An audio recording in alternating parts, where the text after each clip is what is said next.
Vie et parole du Maître Philippe, 13, l'Évangile du Maître Philippe, 6e partie. Les soleils, les étoiles. Le soleil. Notre soleil peut être comparé à une lentille dont le foyer principal serait pour notre Terre près de l'équateur, mais dans la mer, pas sur Terre. Il n'est pas éclatant et brûlant comme nous nous le figurons. Au fur et à mesure que nous nous élevons dans l'atmosphère, nous nous apercevons que son éclat et sa chaleur diminuent, sa couleur devient rouge et plus obscure. Il n'est, en effet, que le reflet d'une autre source lumineuse placée au-delà. Un voile seul nous empêche de le voir tel qu'il était dit être même. De même un voile nous sépare du monde lunaire. Il suffirait de lever ces voiles pour que nous fassions conscients de la vie et de la nature lunaire ou solaire. Lumière éclatante et chaleur ne sont dues qu'à l'action condensante de notre atmosphère terrestre qui agit à la façon d'une lentille. Vu du soleil même, le soleil a une teinte pâle et blanche, il n'est que le reflet lui-même d'un autre soleil. Lumière et chaleur sont le produit pour toutes les planètes de leur propre nature, pôle, magnétisme propre, attraction. Le soleil nous donne non seulement sa lumière, mais il réfléchit la lumière des astres et celle d'autres soleils. Mais, comme cette lumière n'est réfléchie que par un point d'une boule, elle ne touchera aussi qu'un certain point, une contrée de la Terre par exemple. Là pousseront des plantes qui ont besoin de cette nourriture et la lumière nourrira également des minéraux. Quand on connaît les plantes et les métaux ou minéraux qui se nourrissent de la même lumière, on sait où trouver les métaux, etc. car on les trouvera là où il y a ces plantes. 14 février 1903. Notre soleil est habité par des êtres qui ne sont pas organisés comme nous. Le soleil donne asile aux âmes de tous les grands hommes de toutes les planètes, à tous les hommes qui ont été grands dans le bien. Le soleil des morts. Le jour, il y a le soleil qui donne la vie et la force à la matière et aux organes qui travaillent la nuit. La nuit, il y a un autre soleil, il donne lui aussi la vie et la force à la matière et aux organes qui travaillent le jour. C'est le soleil des morts, c'est-à-dire, de ceux qui, quoique vivants, ne peuvent voir la lumière.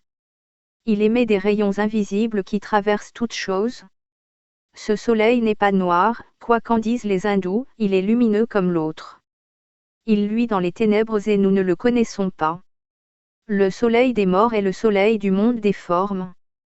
Il est bien différent du Christ qui est le soleil de l'âme. C'est le principe de la vie de toutes choses. Il préside à la végétation, au développement du corps humain, à sa transformation. Ce n'est pas la terre qui donne aux fleurs leurs couleurs et leurs parfums.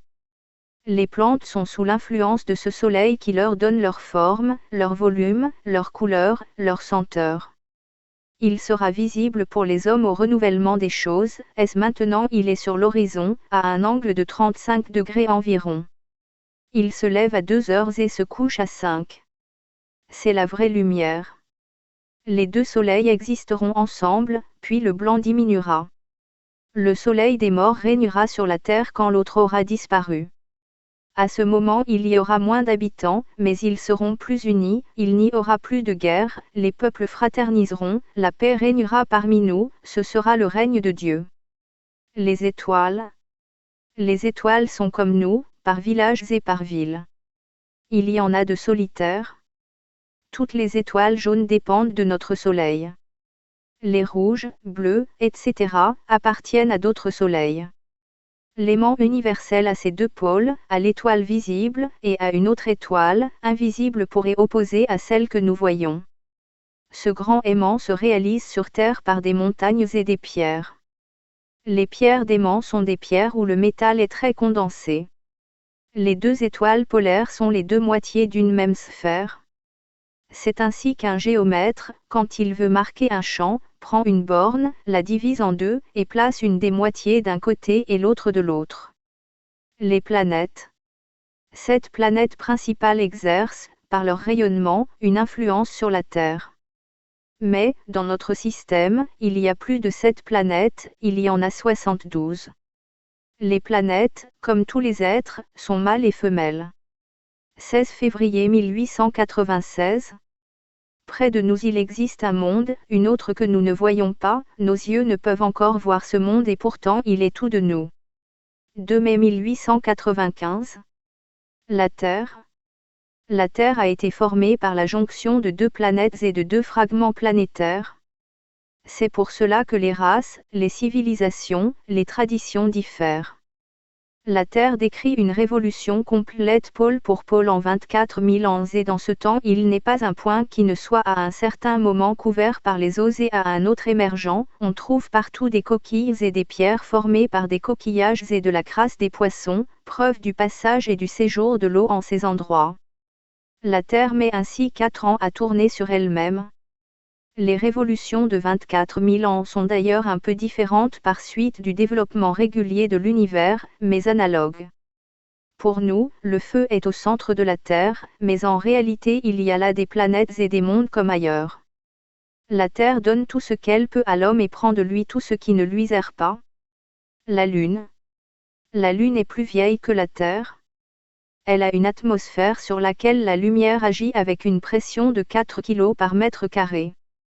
Sans cette atmosphère, la surface de la Lune ne serait pas suffisante pour qu'elle se maintienne en équilibre. Le zodiaque. Il y a 24 et non 12 signes du zodiaque. Tout se renouvelle tous les 24 000 ans, et, à ce point de vue, l'astrologie est vraie.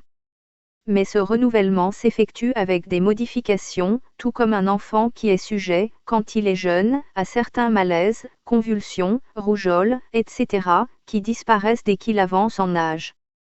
22 février 1895. Les saisons. L'irrégularité des saisons vient de ce que nous employons pour notre usage personnel, ce qui est nécessaire au bien de tous les êtres. Les comètes. Dieu a donné au grand tout des règles et des lois. Lorsque quelqu'une de ces lois est enfreinte dans l'univers, lorsqu'une planète subit une inflexion sur son axe, un régulateur, un justicier vient alors, et c'est une comète.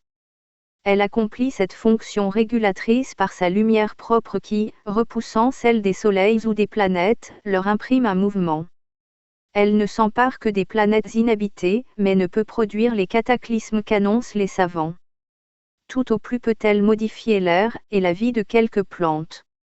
On dit que les années où on la voit, le vin est meilleur, cela est vrai, cela tient à ce que sa lumière qui est blanche et repousse la lumière solaire, traverse l'opacité de la Terre et va jusqu'à son centre, elle augmente la lumière de la Terre, donc sa vertu, car la lumière est parfaitement bonne. La comète établit encore la circulation entre divers points déterminés.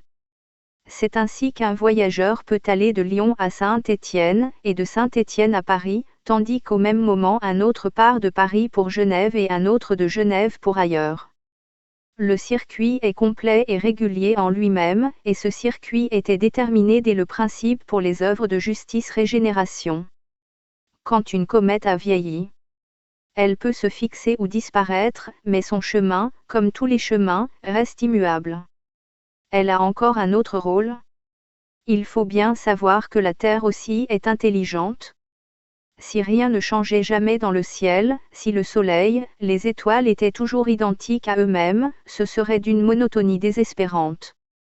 Les comètes, les éclipses, les grands phénomènes de ce genre ont une valeur de décor, elles sont chargées de donner de la distraction ou, pour mieux dire encore, de l'espoir à la Terre.